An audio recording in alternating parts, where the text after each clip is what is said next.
I sat silently as my husband mocked me for marrying into money, while his entire family laughed. None of them knew I secretly owned every luxury hotel, every yacht club, every private estate they thought was theirs.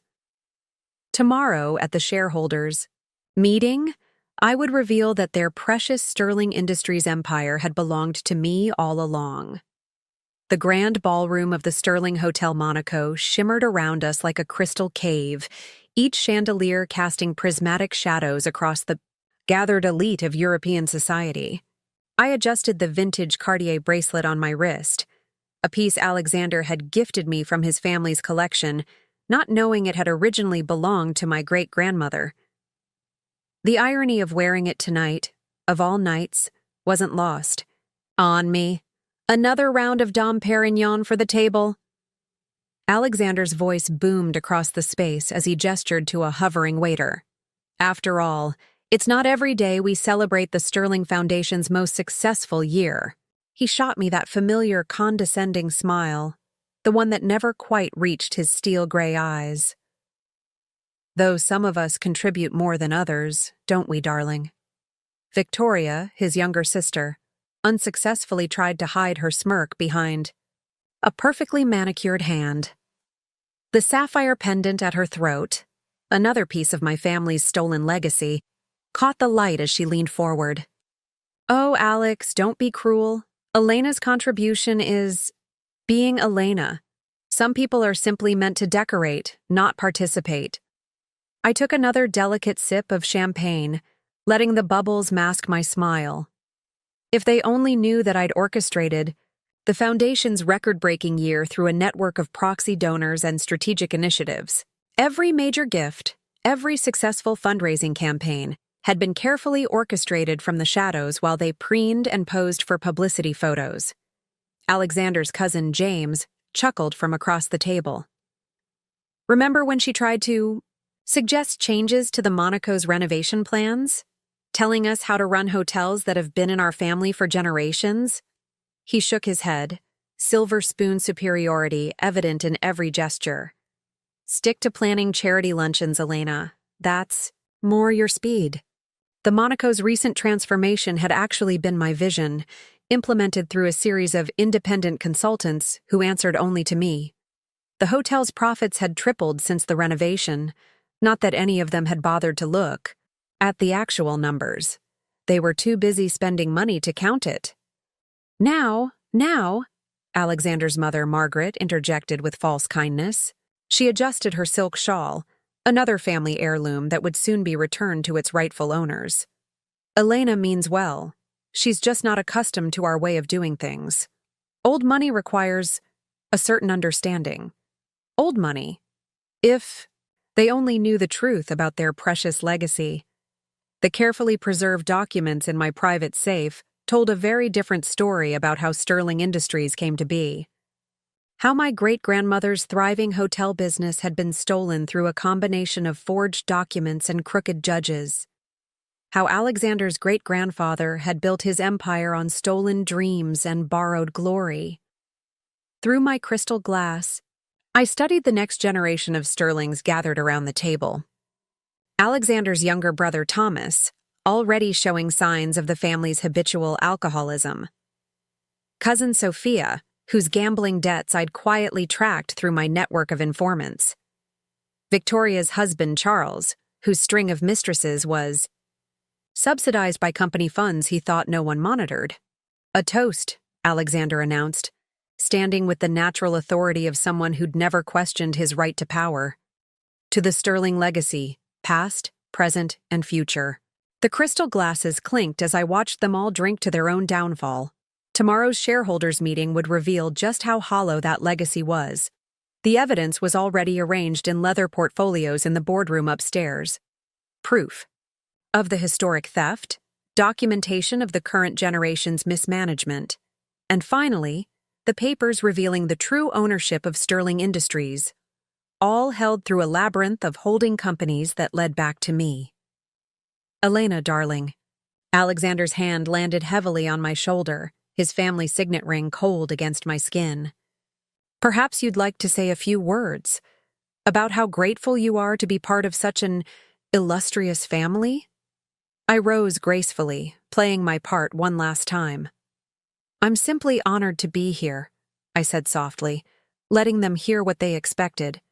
Submission, gratitude, docility. Tomorrow will certainly be a day to remember. They all nodded indulgently, missing the steel beneath the silk of my words. In less than 24 hours, their world would shatter like the crystal they carelessly waved about. A century of arrogance would crash down around them in a boardroom, on the top floor of their flagship hotel. I watched Alexander return to holding court among his sycophants, telling another exaggerated story about his business prowess. Let them laugh tonight, I thought. Let them bask in their imagined superiority.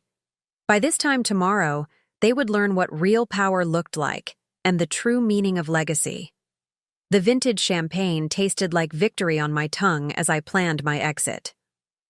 "Darling, don't wait up," Alexander called out as I stood to leave. "We're celebrating Peterson's engagement. Might be a late one." Peterson, my latest plant in the family's inner circle, who'd spent months documenting their indiscretions and building our case.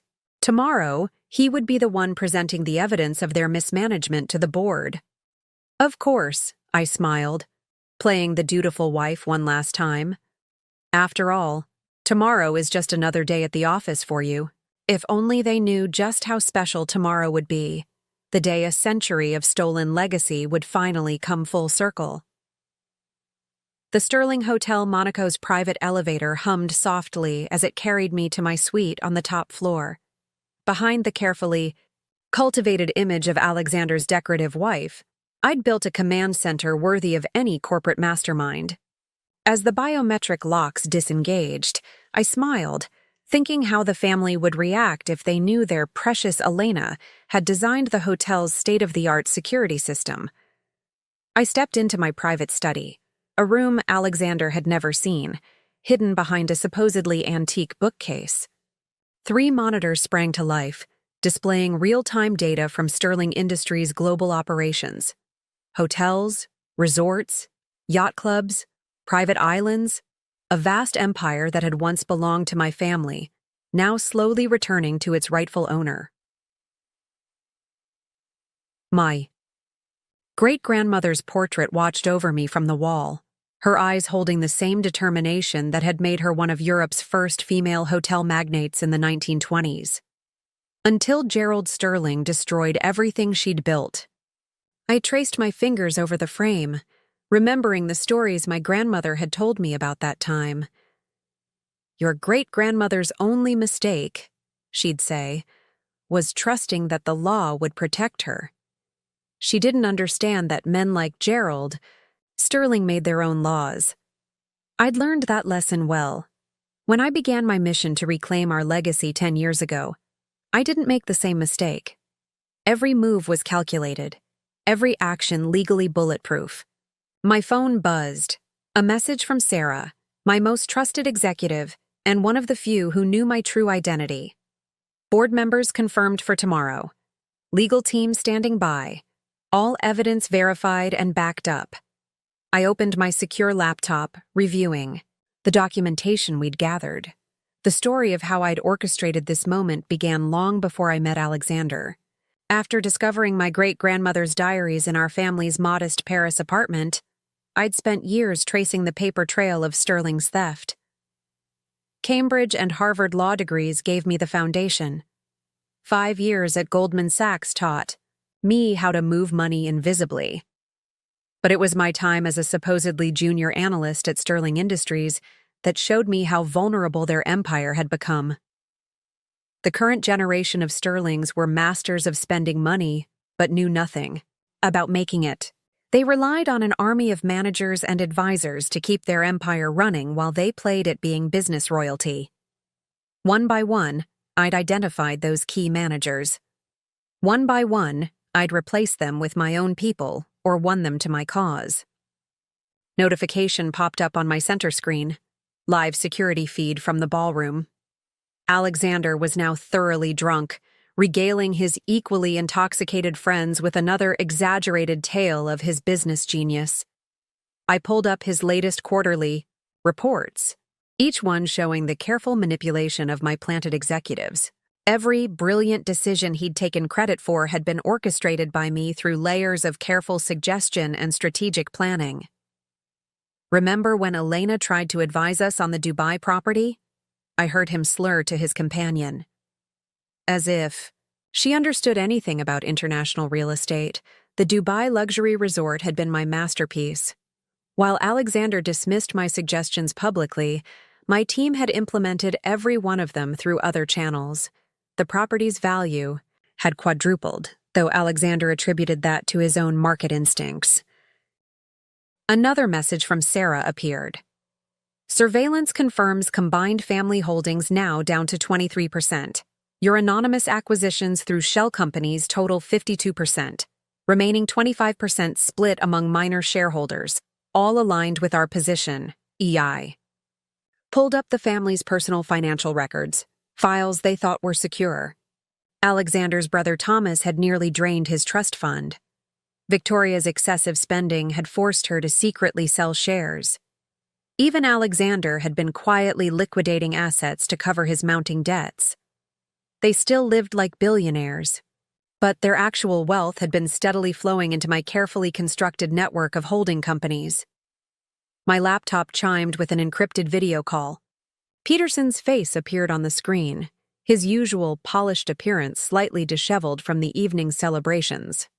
They suspect nothing, he reported, glancing over his shoulder. Alexander just ordered another round of 100-year-old Scotch. You're Scotch, technically. He's been bragging about tomorrow's board meeting, about how he's going to announce another brilliant expansion plan. I smiled, thinking of the actual announcements tomorrow would bring. Keep them drinking.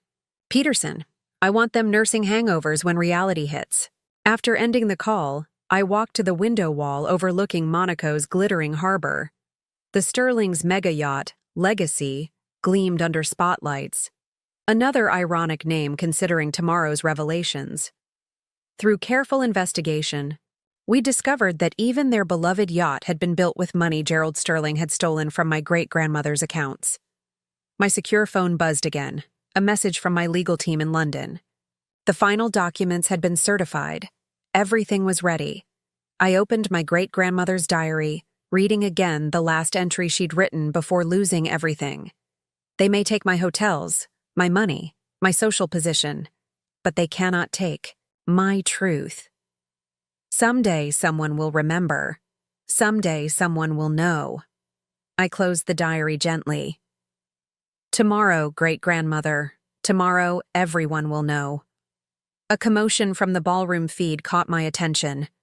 Alexander was now standing on a chair, conducting an impromptu sing-along with his equally drunk siblings. Let them celebrate, I thought. Let them enjoy these last few hours of imagined supremacy. I began my evening routine, changing into simple, silk pajamas that cost more than a car, all paid for by the company they thought had rejected my input. Tomorrow I would wake up as Alexander's underestimated wife, but by sunset, I would be revealed as the true owner of Sterling Industries and the architect of their downfall.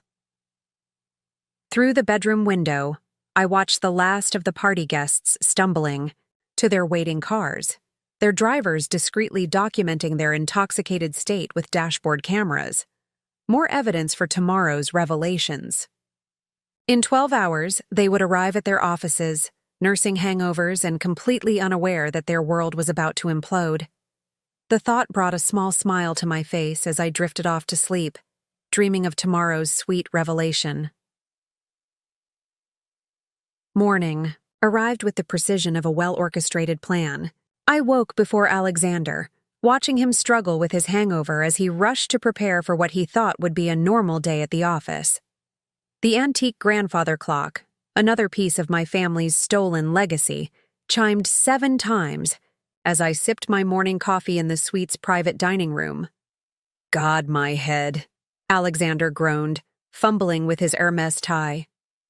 Did I really stand on a chair last night? Among other things, I replied softly, maintaining my role as the patient wife. Through the window, Monaco's harbor was coming to life. luxury yachts gleaming in the early morning sun. In a few hours, the Sterling fleet would have new ownership. You should have stopped me, he muttered, then caught himself with a smirk. Though I suppose you wouldn't know about corporate celebrations. Not much partying in your previous life, was there? I thought back to my years at Goldman Sachs, the late nights orchestrating billion-dollar deals, the strategic planning that had positioned me to reclaim my family's empire. No, I said simply. Not much partying. Alexander checked his Patek Philippe watch, a wedding gift he claimed to have bought, though I'd actually purchased it through one of my shell companies. Big board meeting today. Try not to schedule any charity lunches that might interrupt actual business. The subtle digs had started shortly after our wedding 3 years ago. At first, they were sparse, almost playful. But as Alexander grew more confident in his position, as his family embraced him as the next great Sterling leader, the mockery had become constant. I reviewed the morning's messages on my secure phone while he finished dressing. Sarah had everything in place. Board members were arriving early, security teams were stationed at every key position, and our legal team was standing by. Peterson had sent detailed recordings of last night's drunken conversations, more evidence of their casual mismanagement of company resources. I'm meeting Thomas and Victoria for breakfast at the club, Alexander announced, adjusting his cufflinks. Antique platinum pieces that had once belonged to my great-grandfather. We need to align on the expansion plan before the board meeting, the Monaco Yacht Club, another property that would soon return to its rightful owner. I'd already replaced the management team there, each new hire carefully vetted and loyal to my cause. Of course, I smiled. The Sterling siblings planning the future. He paused at the door, his hangover apparently forgotten as arrogance took over. You know, Elena, sometimes I think you resent our success. Not everyone is born to lead. Some people, he gestured vaguely in my direction, are better suited to supporting roles. I thought about the expansion plan they would be discussing. The one I'd actually designed, filtered through layers of consultants and advisors. Every projection, every market analysis, every strategic recommendation had come from my team, dressed up as independent research for the Sterling siblings to claim as their own insight. After Alexander left, I moved to my hidden study. The monitors displayed multiple security feeds. Alexander arriving at the yacht club, Victoria's dramatic entrance 10 minutes later, Thomas skulking in through a side door to avoid the morning sun. I activated the hidden microphones I'd had installed throughout the club months ago. God, did you see Elena's face when you made that comment about charity lunches? Victoria's voice came through clearly. I thought she was going to cry. She's gotten too comfortable, Alexander replied, starting to forget her place. Did you know she tried to send notes to the board about the Asian market strategy? Thomas laughed, the sound slightly slurred despite the early hour. As if she could understand our business. Remember when she suggested updating the classic Sterling Hotel aesthetics? Modernizing our flagship properties? I smiled, pulling up the latest revenue reports. The 3 properties where we'd secretly implemented my modernization plan had seen a 200% increase in bookings. The traditional Sterling properties were bleeding money, though the siblings remained willfully blind to the numbers. Sometimes I wonder, Victoria mused, if we should have had her sign a stronger prenup. What if she tries to claim some sort of business input during a divorce? Alexander's laugh was cold. The prenup is ironclad, sister dear. I had our best lawyers work on it. She leaves with nothing more than a small settlement, barely enough to rent a decent apartment in Monaco. I opened the prenup document on my screen, not Alexander's version, but the real one I'd had my lawyers prepare and subtly switch before the signing. In their arrogance, none of the Sterlings had actually read the final version carefully. They trusted their lawyers, never suspecting that their legal team had been compromised months before the wedding. Besides, Alexander continued, there's no way she'd leave. Where would she go? Back to her middle-class life? Please. She needs us more than we need her. Another feed popped up on my screen, the Sterling Industries executive floor. Early arriving board members were being quietly escorted to a secure conference room. Sarah was there, ensuring each one received a comprehensive briefing package about what would unfold today. "Sir?" Peterson's voice interrupted the siblings' breakfast. "The board members are requesting an early start. Something about urgent business matters." I watched Alexander wave him off dismissively. "Tell them we'll stick to the scheduled time. The Sterlings run this company, not the board."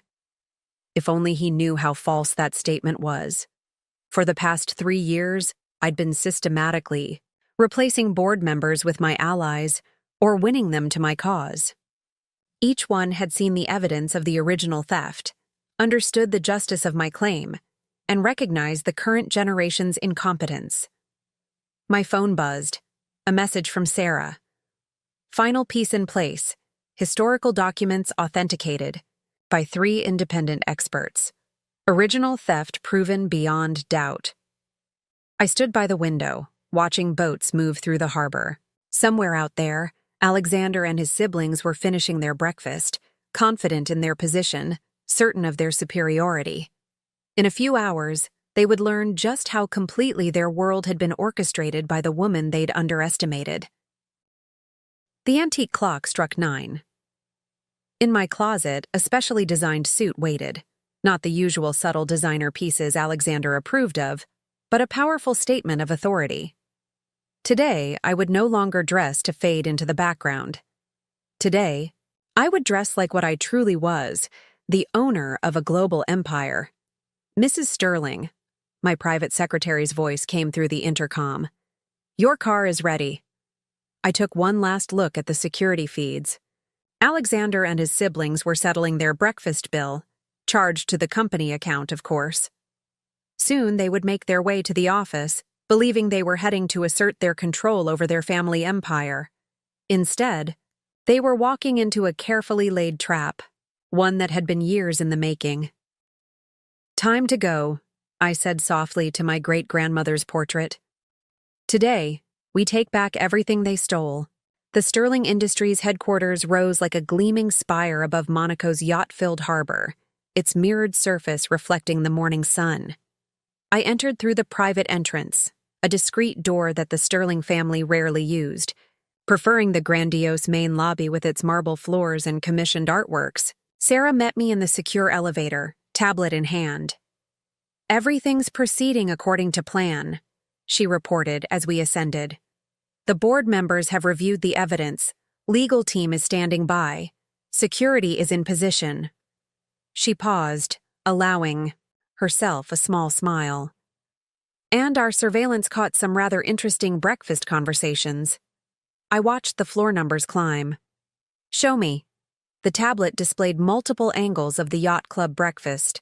Alexander and his siblings, unaware of the hidden cameras, had spent the morning plotting what they thought would be their corporate triumph. Their expansion plan, which they'd actually gotten from my team through layers of misdirection, would be their grand announcement at today's board meeting.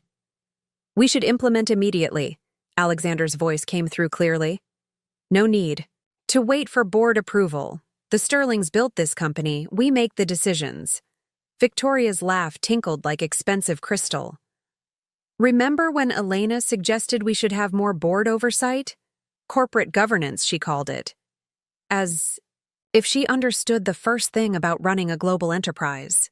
The elevator opened onto the executive floor's hidden security center, a room the Sterling family didn't even know existed. A wall of monitors displayed every corner of the building. The main lobby where early arriving executives hurried to their offices, the boardroom where caterers set up the morning's refreshments, and the private Sterling offices where confidential documents were about to become much less confidential. "Status report," I commanded, taking my seat at the central console. Sarah's fingers flew across her tablet. "Alexander's personal files have been copied and cataloged. Financial records show systematic misuse of company funds, personal expenses, charged to corporate accounts, unauthorized bonuses, hidden compensation packages. I pulled up Thomas's private email server, hacked months ago by our tech team. And the younger brother? Multiple violations of insider trading regulations. He's been selling company information to hedge funds through a network of fake consultancies. Victoria's been helping him hide the money through her charity foundation. The irony was delicious. They'd mocked my involvement with charity work, never suspecting that I'd used those same social connections to track their illegal activities. Every gala, every fundraiser, every society event had been an opportunity to gather intelligence and position my allies. Peterson has the morning's recordings, Sarah continued. The siblings spent 15 minutes discussing how to dilute minority, shareholder voting rights, clear violation of securities laws. I watched Alexander's Bentley pull into his reserved parking space through the security feed. He stepped out, straightening his tie with the confidence of someone who thought he owned the world. In reality, he didn't even own the car he drove. It was leased through one of my shell companies. Launch Protocol Phoenix, I instructed. Sarah pressed a series of commands on her tablet. Throughout the building, hidden programs activated. Files were locked, access codes changed, security protocols shifted to our control. By the time Alexander reached his office, he would find his executive override codes mysteriously deactivated. They're gathering in Alexander's office, Sarah reported. Should I activate the audio? I nodded, and the siblings' voices filled our command center. Everything ready for the big announcement? Thomas asked, already pouring himself a morning cocktail from Alexander's private bar. The board won't know what hit them, Alexander replied. By the time we're done, minority shareholders will be completely sidelined. The Sterlings will have absolute control. Victoria's voice carried a note of concern. What about Elena? She's been asking questions about the shareholder structure. Please, Alexander scoffed. She barely understands how to balance a checkbook. Besides, I had her sign documents months ago waiving her right to question company decisions. She didn't even read them. I smiled, remembering those documents, carefully worded by my lawyers to appear restrictive while actually containing. No legally binding terms. Just another example of how their arrogance made them careless. Mrs. Sterling, my private secretary's voice came through the intercom. The historical documents have arrived from the archives. Perfect timing. I turned to the central screen, where a live feed showed an elderly man being escorted into the building's secure document room. He was the world's foremost expert in authenticating historical business records, and he was about to verify the proof of Gerald Sterling's original theft. The board members are assembled in the private conference room, Sarah reported. They're reviewing the final evidence package now. I pulled up the conference room feed. Around the massive mahogany table, distinguished business leaders were poring over leather-bound portfolios. Each one contained irrefutable evidence: the original theft, the current generation's mismanagement, and the true ownership structure of Sterling Industries. Alexander's secretary is trying to access the board meeting files, Sarah noted. Should I maintain the block? Let her see the old version, I decided. Let them walk into this thinking they're in control. Through the monitors, I watched the Sterling siblings finish their pre-meeting preparation. Alexander was rehearsing his speech, practicing the same superior smile he'd used to dismiss my suggestions countless times. Victoria was touching up, her makeup, adjusting the stolen sapphire necklace that would soon return to my family's collection. Thomas was on his third drink, his hands already slightly unsteady. Time check, I said softly. 30 minutes until the official meeting start, Sarah confirmed. All pieces are in position. I stood, smoothing my designer suit. Initiate final protocol. Lock down all exits, activate all recording devices, and alert our security team. No one leaves this building until the truth is revealed. As I watched the Sterling siblings make their way toward the boardroom, I thought about all the times they'd mocked my business acumen, dismissed my suggestions, and treated me like a decorative accessory. They'd never bothered to look beyond the surface, never questioned why certain decisions seemed to work out in spite of their mismanagement. never wondered about the true source of their continued success. "Sarah," I said, turning toward the door, "send the signal. It's time for the Sterling family to learn what real power looks like." The morning sun streamed through the headquarters windows, catching the signet ring on my finger. Not a Sterling family heirloom, but my own great-grandmother's ring, worn today for the first time since I'd begun this journey. In less than an hour, a century of stolen legacy would be reclaimed, and the true owner of Sterling Industries would finally step out of the shadows. The Sterling Industries boardroom buzzed with subtle tension as I took my appointed place, a lesser chair, near the door, not at the main table where Alexander and his siblings held court. The room itself was a testament to stolen legacy, its walls lined with portraits of Sterling patriarchs, each one's eyes seeming to watch me with growing suspicion. If they only knew that in less than an hour, these paintings would be replaced with their rightful owners. "Darling, wouldn't you be more comfortable in my office?" Alexander's voice carried that familiar condescending tone as he adjusted his Italian silk tie. "The quarterly board meeting might be a bit complex for you." Several board members shifted uncomfortably in their seats, already briefed on what was to come. Peterson, seated at his designated spot, caught my eye briefly before returning his attention to his tablet. The morning's preparations had been perfect. Now it was time for the final act. "Actually," I said softly, maintaining my practiced demeanor of polite submission, "I believe I should stay. As your wife, I should understand more about the family business, shouldn't I?" Victoria failed to suppress her smirk. "Oh, Alex, let her stay. It might be educational." She fingered my great-grandmother's sapphire necklace absently. Besides, she arranged the catering. Thomas, already showing signs of his morning drinking, chuckled from his seat. "Maybe she can take notes for us. You can do that, can't you, Elena? Write things down?" I watched Alexander's face closely as he prepared to begin the meeting. He had no idea that his planned theatrical performance would never reach its conclusion. The leather portfolio in front of him contained what he thought was his triumphant expansion plan. In reality, it had been swapped with something quite different by our team early this morning. "Before we begin," Alexander stood, commanding the room's attention with the practiced ease of inherited privilege, "I want to thank the board for their continued support of Sterling family leadership. As we've proven quarter after quarter, century after century, the Sterling touch turns everything to gold." I thought about the real quarterly reports hidden in my private files, the ones showing how their golden touch had nearly bankrupted 3 major properties this year alone. Only my behind-the-scenes intervention had kept the empire from beginning to crumble. "Now," Alexander continued, opening his portfolio with flourish, "I'm excited to announce our most ambitious expansion plan yet. A plan that will—" He trailed off, his confident smile faltering as he stared at the documents before him. Instead of his expansion proposal, he was looking at detailed records of his personal misuse of company funds.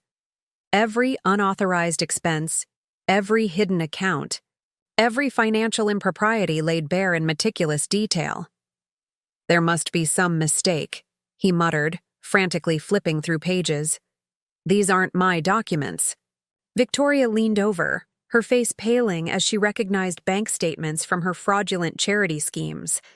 Thomas nearly knocked over his water glass as he caught sight of his own damning financial records. "Looking for these?" I asked quietly, producing the original expansion plan documents from my briefcase. "The proposal to exploit minority shareholders and consolidate Sterling family control? How fascinating that you never wondered who actually developed these strategies." Alexander's head snapped up, his eyes meeting mine for perhaps the first time without condescension. "What is this? What are you doing?" "Oh, darling," I smiled, rising from my lesser chair. "I'm doing what I've been doing for the past 3 years, running this company. Though I suppose I should be more specific. Running my company." The room had gone completely still. Even Thomas seemed to have shocked himself sober. Peterson was quietly recording everything on his tablet while security teams took position outside. The boardroom doors. Your company? Victoria's laugh held a note of hysteria. This is Sterling Industries, our family's company, our legacy. Is it? I moved to the head of the table, nodding to Sarah, who had entered silently. Perhaps we should discuss exactly how the Sterling family acquired this empire. Sarah, please distribute the historical documents. Sarah began placing leather folders in front of each board member. Alexander lunged for one, his hands shaking as he opened it to reveal century-old papers, court documents, and irrefutable proof of his great-grandfather's theft. "This is ridiculous," he sputtered, but his voice had lost its authoritative edge. "These are forgeries. They have to be." 3 independent experts have authenticated everything, I said calmly, including the original documents showing how Gerald Sterling systematically stole this company from my great-grandmother through fraud, forgery, and judicial corruption. Thomas was staring at his sister's sapphire necklace with growing horror. "The family jewels, all originally belonging to my family," I confirmed, each piece catalogued and documented. But we'll get to that shortly. First, let's discuss your more recent activities. I pressed a button on my phone, and the boardroom's hidden screens descended from the ceiling.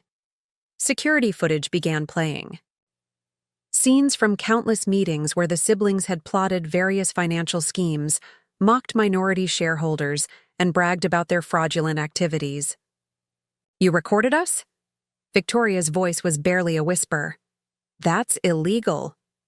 "Actually," Peterson spoke up for the first time, "as the majority shareholder and true owner of Sterling Industries, Mrs. Sterling has every right to monitor company activities, especially when there's evidence of criminal behavior." Alexander's face had turned an interesting shade of gray. "Majority shareholder? That's impossible. The Sterling family controls 23%, I finished for him. Though you might want to check those numbers again. Your recent secret sell-offs have dropped it even lower. Did you really think I wouldn't notice you liquidating shares to cover your gambling debts?" Gambling debts? The siblings exchanged panicked looks as their world continued to unravel. Through the boardroom's windows, I could see security teams taking position throughout the executive floor. Every exit was covered, every escape route blocked. "This is absurd." Alexander made one final attempt at authority. "I am the CEO of Sterling Industries. Security will remove you immediately." He reached for his phone. "Your codes have been deactivated," I informed him, "along with your access to all company accounts, properties, and systems. Though you might want to worry less about your corporate position and more about the SEC investigators waiting downstairs. They're particularly interested in Thomas's insider trading activities." Thomas slumped in his chair, all pretense of sobriety gone. Victoria was quietly crying, smearing her perfect makeup as she stared at the evidence of her charity fraud. Alexander remained frozen, his hand still on his useless phone.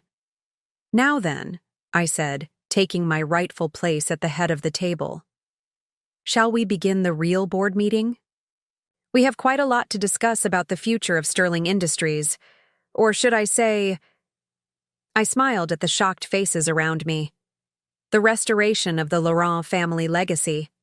The antique clock on the wall struck 10, its chimes echoing through the silent boardroom. The moment my great-grandmother had predicted had finally arrived. The truth, hidden for a century, was about to change everything. The next few moments in the Sterling Industries boardroom unfolded like a carefully choreographed dance. Security teams quietly took position at every exit, while Sarah continued distributing evidence folders to each board member. The morning sun streamed through the floor-to-ceiling windows, casting long shadows across the antique mahogany table, where 3 generations of Sterlings had plotted their business maneuvers. Alexander sat frozen in his chair, his usual aristocratic posture crumbling as he frantically flipped through the documents before him. Each page revealed another layer of his family's deception, another piece of evidence that his entire world was built on theft and lies. "This is impossible," he muttered, more to himself than anyone else. "We are the Sterlings. We built this empire." "Did you?" I asked softly, nodding to Peterson, who activated the boardroom's main screen. "Let's review exactly what the Sterling family built, or rather, what they stole." The screen came to life with a historical timeline. Old photographs, newspaper clippings, and court documents began telling the true story of Sterling Industries' origins. My great-grandmother's face appeared, a striking woman in 1920s fashion, standing proudly in front of her first luxury hotel. "Claire Laurent," I announced, watching the color drain from Victoria's face as she recognized the woman whose jewelry she wore. Pioneer of the European luxury hotel industry and the true founder of what you now call Sterling Industries. Thomas reached for his ever-present flask, but his hands were shaking too badly to open it. "That's not... We never heard of..." "Of course you didn't," I continued, moving to stand beside my great-grandmother's image. "Gerald Sterling made sure of that when he orchestrated the hostile takeover in 1923. But he couldn't erase everything." The timeline advanced, showing documents that had taken years to uncover. Banking records, property deeds, personal correspondence, each piece adding to the picture of calculated theft and systematic fraud. "Your great-grandfather was quite thorough," I acknowledged, watching Alexander's attempt to maintain his composure crumble further. Bribed judges, forged documents, threatened witnesses. He even had my great-grandmother's name erased from the company records. But he made one crucial mistake. Victoria's voice was barely a whisper. "What mistake?" "He underestimated the Laurent, women's determination to reclaim what was stolen." I pressed another button, and new documents appeared on screen. "We kept everything. Every record, every piece of evidence, every proof of the original theft, waiting for the right moment, the right generation, to prove the truth." Alexander suddenly lurched to his feet, his chair scraping against the marble floor. "This is preposterous. I'll have my lawyers." "Your lawyers already know," Peterson interrupted smoothly. "They've reviewed all the evidence. In fact, they're the ones who advised us on the best way to present it to the authorities." The weight of that statement hit Alexander like a physical blow. He collapsed back into his chair, looking around the boardroom with new eyes, seeing for the first time how completely his world had been orchestrated by the woman he'd dismissed as a trophy wife. "The expansion plans," he said slowly. "Realization. Dawning. The strategic acquisitions, the modernization projects, all of them were my initiatives," I confirmed. "Implemented through a network of executives who answered to me, not to the Sterling family. Every success you've claimed credit for in the past 3 years? That was me, carefully rebuilding what your family nearly destroyed through generations of mismanagement." Sarah's tablet chimed softly. "The SEC teams are in position," she reported. "Police units are standing by. All exits are secured." Victoria's perfectly manicured hands clutched her stolen sapphires. "The jewelry, the art collections, the properties, all documented in detail." I nodded. "Every piece your family took from mine has been cataloged and authenticated. The authorities are particularly interested in how those items have been used as collateral for various loans over the years. Insurance fraud is a serious matter." Thomas had given up on his flask and was staring out the window at the Monaco harbor. The Sterling family yacht, pretentiously named Legacy, gleamed in the morning sun. "The yacht? Purchased with funds embezzled from the company," I finished for him. "Through a series of transactions that the Financial Crimes Unit finds particularly interesting, but we'll get to that shortly." The antique clock on the wall continued its steady countdown to the moment when everything would change. In less than an hour, law enforcement would begin their coordinated operation. Every Sterling property, every account, every safe deposit box would be simultaneously seized. Alexander made one last desperate attempt to salvage his position. The board will never accept this. We are the face of Sterling Industries. The name alone is a fraud. I cut him off. And the board has already accepted the truth. Haven't you, ladies and gentlemen? Around the table, board members nodded, solemnly. Each had been carefully briefed over the past weeks, shown irrefutable evidence of both the historical theft and the current generation's crimes. Many had their own stories of witnessing Sterling family mismanagement and abuse of power. You see, I continued, watching the last vestiges of Alexander's arrogance crumble. While you were busy mocking my business acumen, I was quietly becoming the majority shareholder of Sterling Industries. Every time you needed to cover gambling debts or fund your extravagant lifestyle, I was there, buying shares through shell companies, accumulating power right under your nose. Sarah's tablet chimed again. Media teams are gathering in the lobby. The press release is ready. I looked at my watch. A simple, elegant piece that had belonged to my great-grandmother, worn today for the first time since I'd begun this journey. In exactly 45 minutes, Sterling Industries will hold a press conference announcing the return of its true ownership to the Laurent family. Simultaneously, law enforcement will begin arrests for multiple charges of financial fraud, embezzlement, and securities violations. The siblings sat in stunned silence, the full weight of their situation finally sinking in. Generations of stolen privilege were about to come crashing down around them. However, I added, taking a seat at the head of the table, we have a few minutes before the storm breaks. Perhaps you'd like to hear exactly how your world is about to change? After all, you always said I needed to learn more about the family. Business.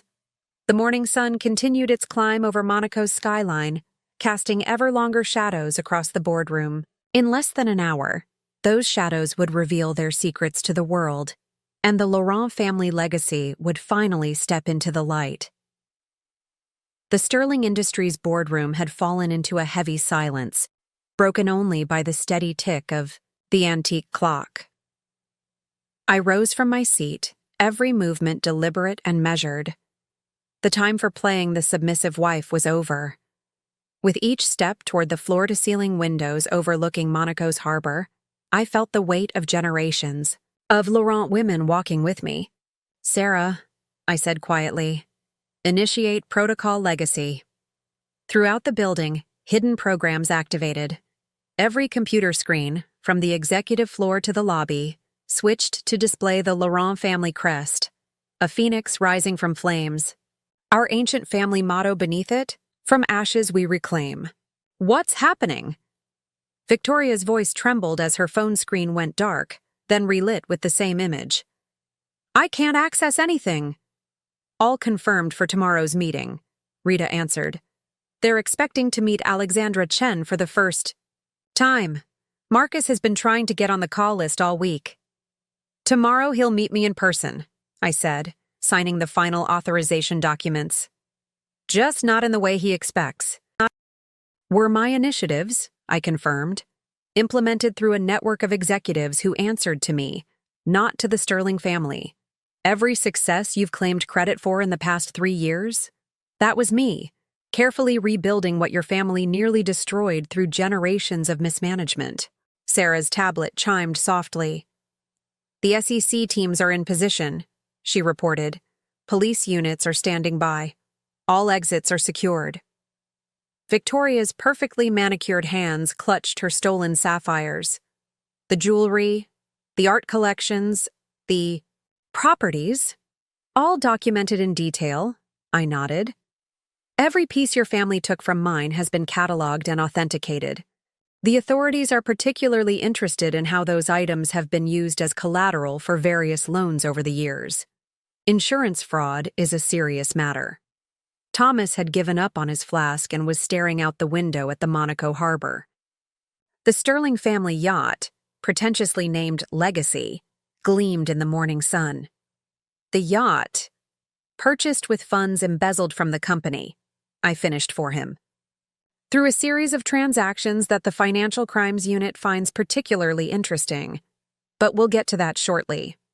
The antique clock on the wall continued its steady countdown to the moment when everything would change. In less than an hour, law enforcement would begin their coordinated operation. Every Sterling property, every account, every safe deposit box would be simultaneously seized. Alexander made one last desperate attempt to salvage his position. "The board will never accept this. We are the face of Sterling Industries. The name alone is a fraud." I cut him off. "And the board has already accepted the truth. Haven't you, ladies and gentlemen?" Around the table, board members nodded solemnly. Each had been carefully briefed over the past weeks, shown irrefutable evidence of both the historical theft and the current generation's crimes. Many had their own stories of witnessing Sterling family mismanagement and abuse of power.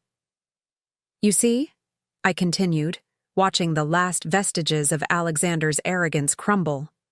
"While you were busy mocking my business acumen, I was quietly becoming the majority shareholder of Sterling Industries. Every time you needed to cover gambling debts or fund your extravagant lifestyle, I was there, buying shares through shell companies, accumulating power right under your nose." Sarah's tablet chimed again. "Media teams are gathering in the lobby. The press release is ready." I looked at my watch, a simple, elegant piece that had belonged to my great-grandmother, worn today for the first time since I'd begun this journey. In exactly 45 minutes, Sterling Industries will hold a press conference announcing the return of its true ownership to the Laurent family. Simultaneously, law enforcement will begin arrests for multiple charges of financial fraud, embezzlement, and securities violations.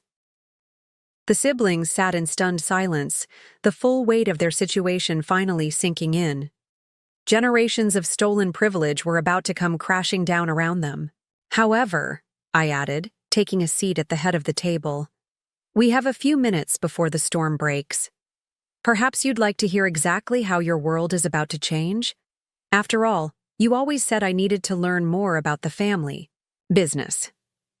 The morning sun continued its climb over Monaco's skyline, casting ever longer shadows across the boardroom. In less than an hour, those shadows would reveal their secrets to the world, and the Laurent family legacy would finally step into the light.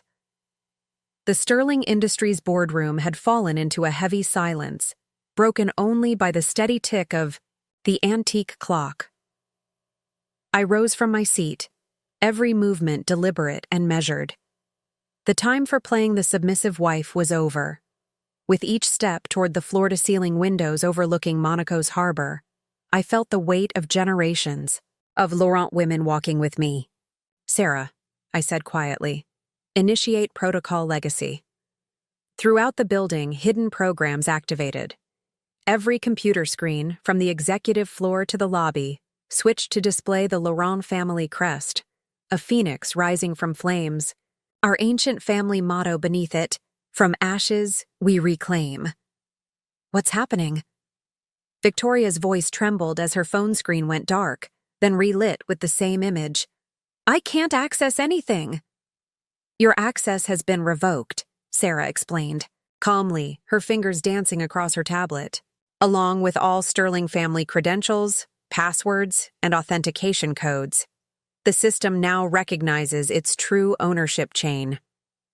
I turned back to face the room, allowing my carefully cultivated mask of meekness to fall away completely. Alexander sat rigid in his chair, watching as his wife of 3 years transformed into someone he'd never truly known, or bothered to know. "You know, Alexander," I said, my voice carrying a new authority that made him flinch, "you were right about one thing. I did marry into money. I married into my own fortune, stolen by your family a century ago. Moving to the private wardrobe, concealed behind a panel in the boardroom wall, installed months ago without the Sterling's knowledge, I retrieved a garment bag. Inside was not the demure designer outfit of a trophy wife, but the impeccably tailored power suit of a CEO, complete with Laurent family signet ring and my great-grandmother's watch. While you're processing this," I continued, Security teams are currently changing the locks at all Sterling properties.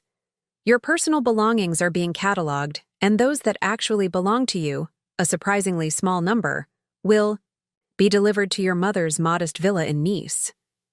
Thomas reached again for his flask, but Peterson smoothly intercepted it. I believe you'll want to be sober for this part, Mr. Sterling. The transformation continued as I removed my simple pearl necklace, the one Alexander had mockingly praised as appropriately understated for someone of your background, and replaced it with my great-grandmother's platinum and diamond. Collar, its Art Deco design, a testament to the era when Laurent hotels first rose to prominence. Your mother, I added, watching Alexander's face contort at the mention of the family matriarch, has already been informed of the situation. She was particularly distressed to learn about the original theft. It seems Gerald Sterling's carefully crafted family mythology left out some crucial details. Victoria's hands flew to her throat, clutching the sapphire necklace she wore. These jewels, they're really part of the Laurent collection? Yes, I confirmed, extending my hand. I'll take that now, along with any other pieces you're wearing. Our insurance assessors need to document everything before the police arrive. As if on cue, Sarah's tablet chimed. Police units are moving into position. SEC teams are preparing to enter the building. Media crews are setting up in the plaza. I walked to my great-grandmother's portrait, newly unveiled on the boardroom wall where Alexander's grandfather's image had hung moments before. You know what fascinates me most about your family's deception? How easily you believed it. How readily you accepted that your great-grandfather, a man with no experience in hospitality or luxury services, suddenly created a world-class hotel empire out of nothing. Alexander's attempt at composure finally cracked. You planned this. All of this, from the beginning? Our entire marriage was just justice, I finished for him. Carefully orchestrated justice, though I must thank you. Your constant mockery, your dismissive attitude, your family's collective arrogance made it remarkably easy to operate right under your noses. The building's security system chimed, indicating the arrival of law enforcement. In the lobby, on the boardroom screens, camera feeds showed police units taking position at every exit, while financial crimes investigators began setting up in the conference rooms below. Did you never wonder, I continued, moving to stand, behind Alexander's chair, why your brilliant business decisions worked out so well? Why the companies you acquired seemed to fall into place so perfectly? Did you really believe it was your natural Sterling business acumen? Thomas had gone pale, no longer reaching for his flask. The Dubai acquisition, the Asian market expansion, all my initiatives, I confirmed, implemented through a network of executives who knew the truth and recognized legitimate leadership when they saw it. Your signatures may have been on the documents, but my strategies drove every success. Victoria's perfectly maintained facade had crumbled entirely, her mascara running as she finally grasped the magnitude of what was happening. The foundation, the charities. We'll continue their work, I assured her, though under proper management and with legitimate accounting practices. Unlike you, I actually care about the causes we claim to support. Sarah approached with a leather portfolio. The press release is ready. Police commanders are requesting permission to begin the operation. I checked my great-grandmother's watch. Right on schedule. Release the statement to all major news outlets. Activate the new company websites and social media platforms. It's time for the world to learn the truth about Sterling Industries. Or should I say, Laurent Global Holdings. The transformation was now complete. Gone was every trace of the submissive wife Alexander had married.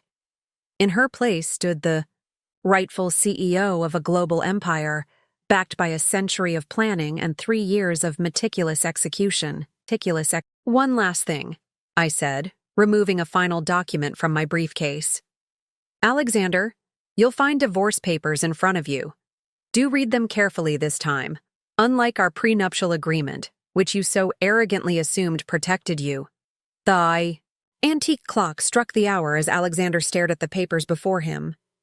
Through the boardroom's windows, we could see police vehicles arriving in the plaza below, their lights reflecting off the building's mirrored surface. You once told me, I remarked, watching his hands shake as he realized the full scope of his situation, that I needed to learn my place in the Sterling family empire. Well, darling, I do know my place. I'm exactly where I belong, reclaiming what was stolen from my family and showing you exactly what real business acumen looks like. The Laurent family phoenix on the screens seemed to glow as morning sun, streamed through the windows. The time for hiding in shadows was over. The era of sterling deception had ended. The Laurent legacy was about to rise again, and Monaco's business world would never be the same. The next hour unfolded like a perfectly choreographed symphony of justice. As police vehicles gathered in the plaza below, their lights reflecting off the Monaco skyline, I stood at the head of the Sterling Industries boardroom, now the Laurent Global Holdings boardroom, and watched my carefully laid plans come to fruition. Ladies and gentlemen of the press, my voice carried clearly through the video feed to the assembled media in the grand lobby below. Thank you for joining us on this historic day. For the past century, the world has known this company as Sterling Industries.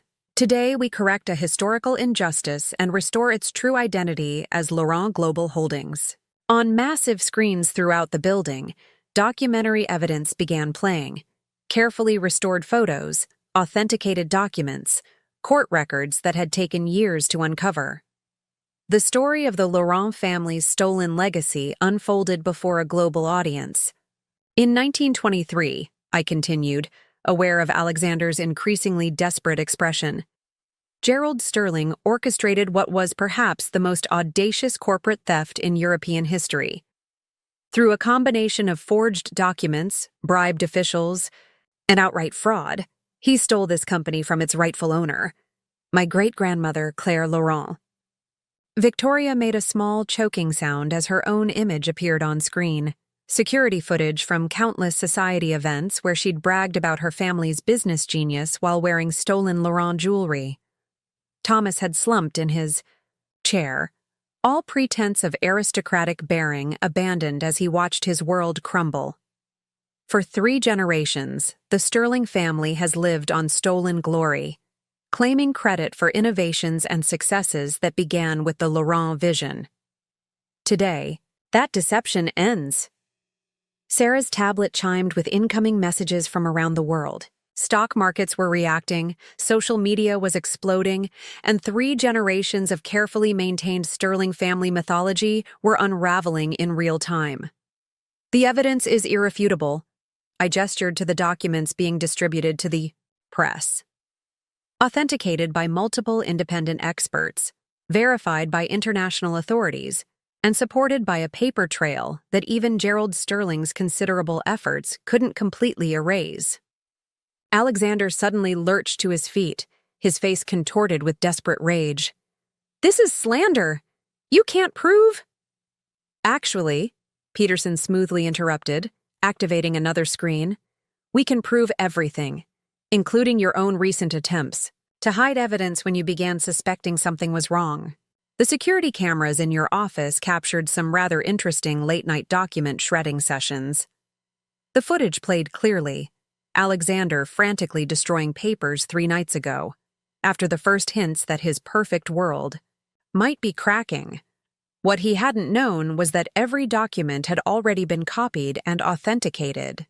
Furthermore, I continued as police officers entered the boardroom, we have extensive evidence of the current generation's financial crimes, securities fraud, embezzlement, tax evasion. It seems the Sterling talent for deception didn't end with Gerald. Victoria began sobbing as officers approached her, reaching for her Laurent sapphires one last time before they were carefully removed and logged into evidence. Thomas didn't resist as his hands were cuffed behind his back, his years of financial fraud finally catching up with him. "Mrs. Laurent," a senior police commander approached with professional courtesy, "we're ready to proceed with the arrests. The Financial Crimes Unit has secured all relevant offices and files.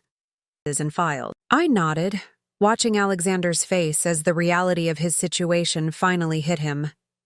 My great-grandmother wrote in her final diary entry that the truth would eventually come to light, that someone would remember, someone would know.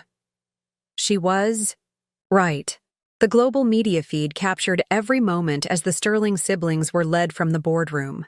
Outside, photographers' flashes lit up the morning as the former Pillars of Monaco society did their final perp walk. To our shareholders, clients, and employees, I addressed the cameras again. Let me assure you that this transition has been carefully planned. Laurent Global Holdings is stronger than ever, freed from the mismanagement and fraud that has plagued it under Sterling control. Sarah displayed the latest market data on her tablet. Our stock was soaring as investors reacted to the news of professional management taking control. The Laurent family name, respected in European business circles for generations before the theft, still carried weight. The Laurent legacy was never just about hotels and property, I continued, touching my great-grandmother's watch. It was about innovation, excellence, and genuine hospitality. Values that will once again guide this company under its rightful leadership. Through the boardroom windows, we could see the Sterling family yacht being secured by authorities. Other screens, footage showed simultaneous police actions at Sterling properties across Europe, the family's private villas, their secret hideaways, every bolt hole and refuge they might have tried to use. One final note, I added, knowing Alexander could still hear the feed from his holding cell downstairs. To those who dismissed me as a trophy wife, who mocked my business acumen, who thought I should know my place, I do know my place. It's right here, in the company my family built, continuing the legacy that was stolen from us. The press conference concluded to a storm of questions from reporters. As security began clearing the room, Sarah approached with new updates. Police have secured all Sterling properties. Their accounts are frozen. The evidence teams are cataloging everything. And she allowed herself a small smile. Alexander's mother is giving quite the emotional interview about her shock and disappointment in her children's criminal behavior. I turned to the board members who had remained quietly observant through the entire revelation. Ladies and gentlemen, shall we proceed with our actual business meeting? We have a company to run and a century of mismanagement to correct. As the board settled in for serious discussion, I glanced one final time at my great-grandmother's portrait. The Laurent Phoenix had risen again, and this time, no one would dare try to clip its wings. The days following the revelation unfolded like a perfectly executed chess endgame, each move revealing another layer of the Sterling family's downfall. From my newly restored office in the Laurent Global Holdings headquarters, formerly known as the mysterious CEO's private floor, I watched their carefully constructed world crumble piece by piece. The initial damage assessment is complete, Sarah reported, entering with her ever-present tablet. The Sterling family's personal accounts show systematic fraud going back decades. Every luxury they enjoyed was funded by embezzled company money. I reviewed the financial reports on my screens, each page revealing another layer of deception. And their private assets? Being seized as we speak. The yacht has been impounded. Turns out Thomas was using it to smuggle more than just his ego. Their villa in Saint-Tropez was purchased with laundered foundation funds. The ski chateau, in Switzerland, bought with stolen pension money. Through the floor-to-ceiling windows, I could see police units still coming and going from the building. Financial crimes investigators had taken over an entire floor, methodically documenting generations of Sterling family corruption. Alexander's arrest interview was quite revealing, Peterson added, joining us with a thick file of transcripts. Once he realized the extent of our evidence, he tried to save himself by implicating his siblings. Victoria and Thomas are, naturally, doing the same. I smiled, remembering all the times they'd boasted about Sterling family loyalty. And their mother? Sarah pulled up a news feed on the main screen. Margaret Sterling, the family matriarch, was giving another tearful interview, this time fully denouncing her children's actions. "I had no idea," she proclaimed to the cameras, clutching her pearls, Laurent pearls, soon to be reclaimed. "To think that our entire family legacy was built on theft. I'm devastated." "She's already offered to cooperate fully with authorities," Peterson noted, particularly after learning that her personal allowance was funded through Thomas's insider trading schemes. The systematic dismantling continued throughout the day. Every hour brought new revelations, each more damaging than the last. Victoria's Charity Foundation was exposed as a money laundering operation. Thomas's network of shell companies was unraveled, revealing connections to questionable enterprises across Europe. "The private banks are distancing themselves," Sarah reported. "Credit Suisse has frozen all Sterling family accounts. Monaco Bank is cooperating with investigators. Even their trusted family accountant is turning over documents." I pulled up the latest media coverage on my screens. Business networks were running constant analysis of the situation, with experts dissecting how the Sterling Empire had managed to maintain its facade for so long. Society columns were having a field day, recounting every instance of Sterling family arrogance with newly enlightened perspective. "Their social circle is collapsing," Peterson observed, showing me footage from the Monaco Yacht Club. Former friends and associates were rushing to deny any close connection to the family. Amazing how quickly a century of social status can evaporate. A notification popped up on my private screen, Alexander's lawyer requesting an urgent meeting. "Let me guess," I said, reading the message. "He wants to negotiate?" Sarah nodded. "All three siblings are suddenly very interested in making deals. Their lawyers have been calling non-stop since they realized the extent of our evidence." "Send them the complete files," I instructed. "Let them understand exactly how thorough our documentation is. Then let them explain to their clients that there will be no deals, no negotiations, no easy way out." The afternoon brought more developments. International media had discovered Gerald Sterling's original victim, my great-grandmother, and were running features on Claire Laurent's pioneering role in luxury hospitality. Historical photos showed her standing proudly before her hotels, a woman ahead of her time, before the Sterling theft had erased her from her own legacy. "The Laurent family story is trending globally," Sarah noted. "People are fascinated by the century-long path to justice.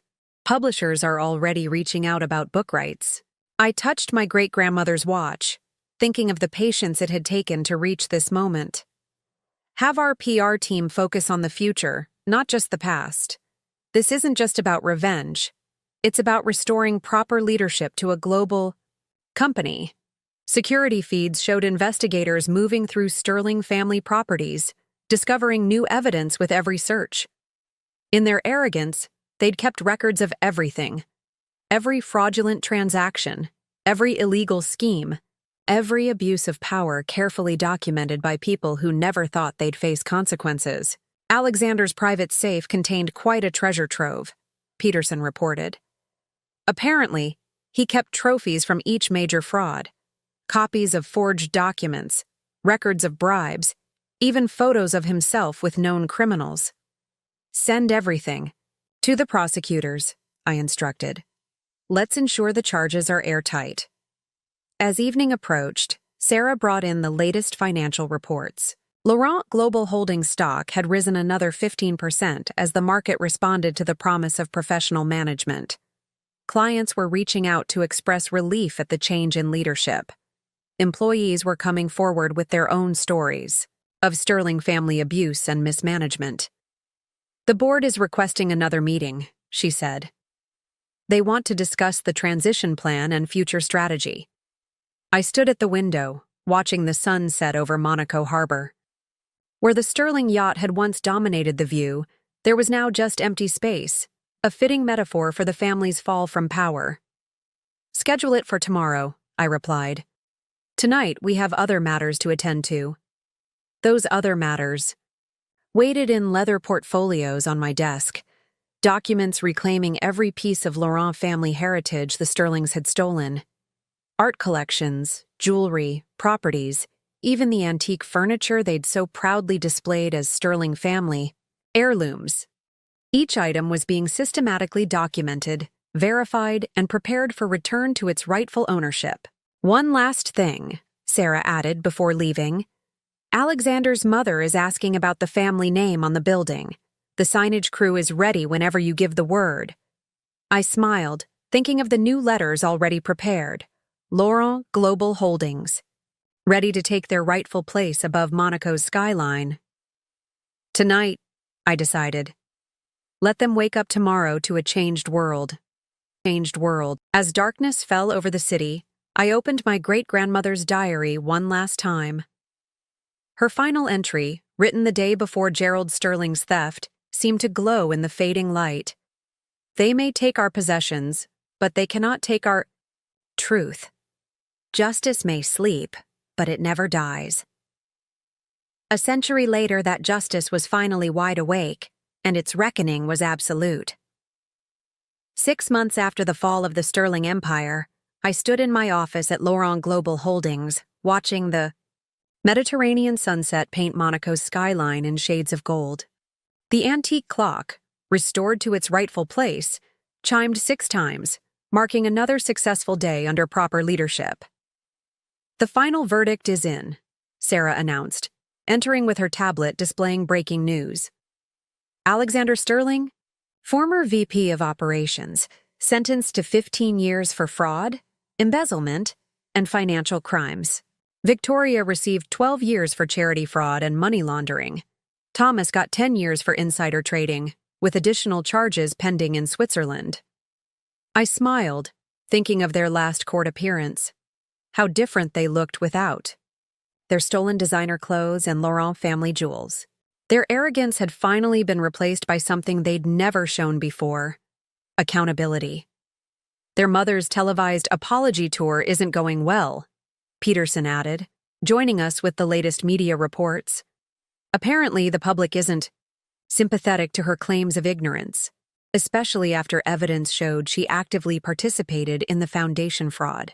Through my office windows, I could see the complete transformation of what had once been Sterling Industries. The Laurent Global Holdings sign gleamed proudly above the entrance, while the restored Laurent Phoenix emblem spread its wings across the facade. Inside, the changes were even more profound. First 2 quarters under Laurent leadership have exceeded all projections, Sarah reported. Revenue up 60% across all divisions. Employee satisfaction at historic highs. The market has completely embraced the return to legitimate management. I reviewed the numbers on my great-grandmother's desk, each report showing the same story. Genuine success replacing Sterling-era fraud. Where they had built their empire on deception, we were rebuilding it on innovation and integrity. The historical recovery project is complete, Peterson noted. Every piece of stolen Laurent heritage has been documented, authenticated, and returned to its rightful place. The Laurent Family Museum opens next month, telling the true story of Claire Laurent's pioneering role in luxury hospitality. My great-grandmother's portrait watched over us as we discussed the company's transformation.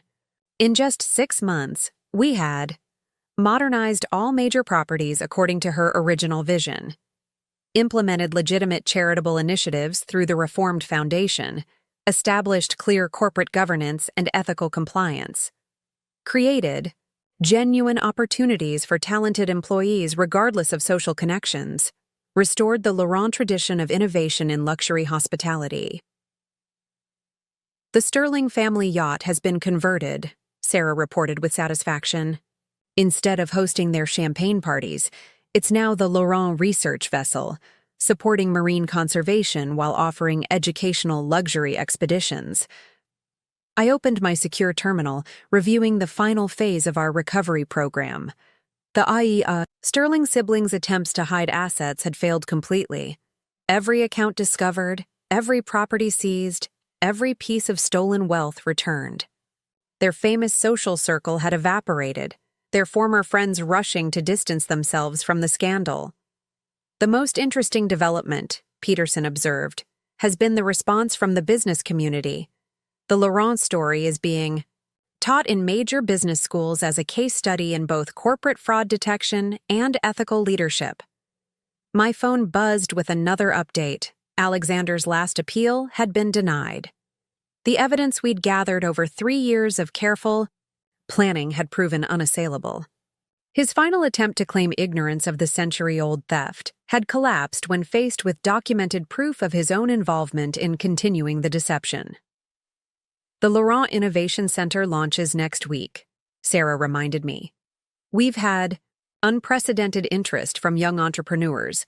The mentorship program is already oversubscribed. Where the Sterlings had hoarded power and suppressed talent, we were actively fostering the next generation of innovators. The center would provide resources, guidance, and opportunities to people with genuine vision, regardless of their social status or family connections. One last thing, Peterson added with a slight smile. The Monaco Yacht Club membership committee has officially revoked all Sterling family privileges. Apparently, they've developed very strict rules about accepting members with criminal records. I stood at the window, watching boats move through the harbor as dusk settled over Monaco. Somewhere in the city's detention center, Alexander and his siblings were learning to live without the wealth and power they'd thought was their birthright. Their mother had retreated to a modest apartment in Nice, all her social media accounts finally silent. The antique clock chimed again as Sarah prepared to leave. "Will you be attending tomorrow's board meeting? They're eager to hear about the Asian expansion plans." "Of course," I replied, touching my great-grandmother's watch. "We have a century of innovation to catch up on." As night fell over Monaco, I opened Claire Laurent's diary one last time. Her final entry, written the day before Gerald Sterling's theft, had once been a promise of future justice.